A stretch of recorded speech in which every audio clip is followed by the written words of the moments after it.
আসসালামু আলাইকুম দর্শক, দেখতে পাচ্ছেন আমি বর্তমানে একটি টে হাতে। এই টের মধ্যে কি জানেন? এই টের মধ্যে হচ্ছে শশার বীজ রোপণ করেছিলাম। এখন এগুলো চারা হয়েছে, এগুলো প্রায় এক সপ্তাহের উপরে হয়েছে।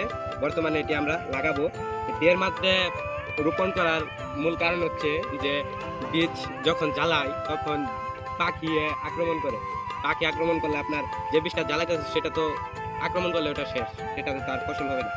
তাই আমরা টের মধ্যে রোপণ করি। টের মধ্যে রোপণ করার প্রচুর লাভ। ধরেন একটা গাছ মরলো না, কিছু নাই, যে আমরা এদিকে এভাবে ধরবো আর এটাকে এভাবে রোপণ করে দেবো। রোপণ করে দেওয়ার পরে কত সুন্দরভাবে গাছগুলো উঠে পড়বে এবং পাখির আক্রমণ থেকে বেঁচে যাবে এবং গাছগুলো সুন্দরভাবে উঠে যাবে।